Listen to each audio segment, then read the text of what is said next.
Bonjour à tous et bienvenue dans ce tutoriel. Aujourd'hui, nous allons voir comment créer un effet de gate séquencé à l'aide des automations items de Reaper. Alors j'ai ici dans l'arrangement un très simple arrangement minimaliste composé d'un kick qui joue sur tous les temps et d'une ligne de basse très basique au niveau harmonique. Je vais vous écouter ce qu'il retourne.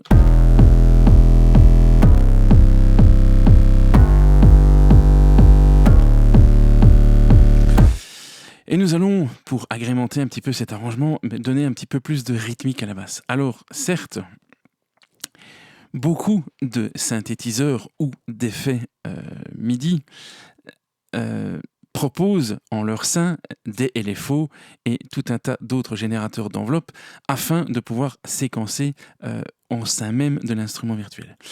Si vous savez le faire, tant mieux pour vous et vous n'avez pas besoin de vous regarder ce tutoriel. Ici, je vais vous montrer une autre façon de faire qui n'utilise évidemment que les outils de Reaper et qui peuvent justement permettre de séquencer des éventuels instruments virtuels qui ne proposeraient pas ce genre de LFO. Donc, comment se faire? On va ouvrir la fenêtre d'automation de la piste et nous allons par exemple choisir l'enveloppe, le volume d'enveloppe.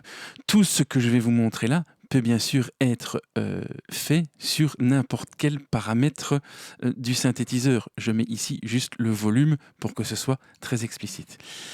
Je vais maintenir la touche Alt enfoncée et je vais créer un item d'automation.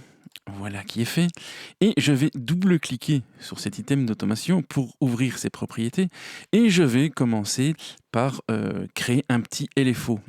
Ce LFO, je vais le créer par exemple de forme carrée et je vais y mettre 16 cycles par exemple.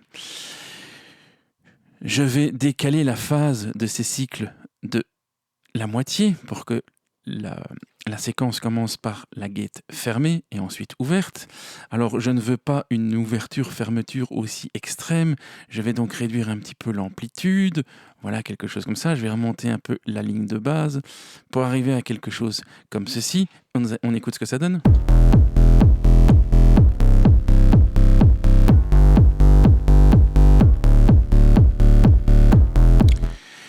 À l'opposition de, je le rappelle,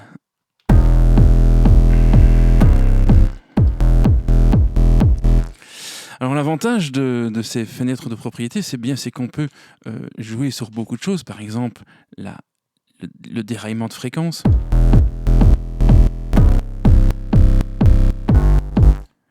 Mais aussi le déraillement d'amplitude.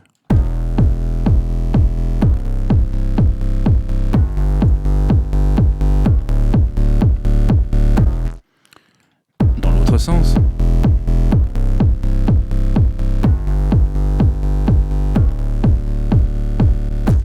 Bref, nous avons tout un tas d'outils pour changer la forme du LFO.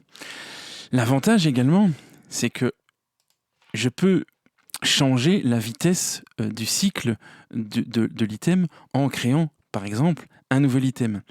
Je vais maintenir la touche, je vais sélectionner mon item, je vais placer mon curseur d'édition et je vais appuyer sur S pour splitter l'item. J'ai donc créé un nouvel deuxième item et je vais le splitter également, par exemple, ici.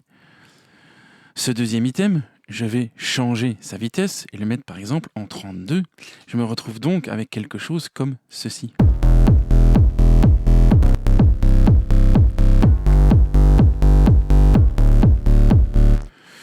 Je peux dupliquer l'item et le déplacer ailleurs, par exemple en maintenant CTRL et en le glissant. Mais avant, je vais aller dans l'Action List et je vais activer l'option qui me semble n'est pas active par défaut, exactement.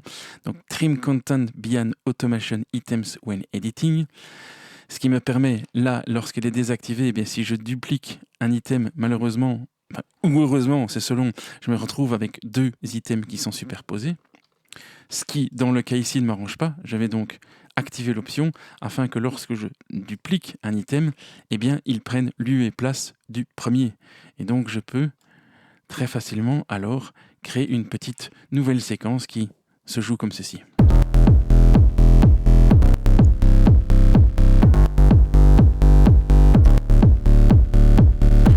Je peux aussi également, par exemple, redupliquer celui-ci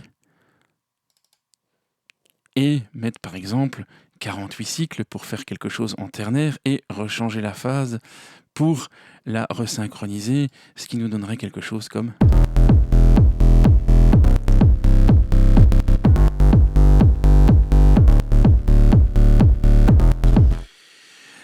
Voilà! Pour rappel, vous pouvez donc automatiser de la même façon et à l'aide de ces items d'automation, eh bien, vous pouvez automatiser n'importe lequel des paramètres de n'importe quel instrument virtuel ou d'éventuels effets présents sur la piste. Dernier point, si vous cliquez droit, vous avez la possibilité de sauver vos automations items avec donc déjà vos formes, vos LFO préenregistrés. Vous pouvez donc les sauver. Par exemple ici, Square Phase Off. Voilà, ce qui vous permet alors à tout moment de pouvoir recharger vos items d'automation préenregistrés. Voilà, j'espère que tout ceci vous sera bien utile. Amusez-vous bien, à la prochaine. Ciao.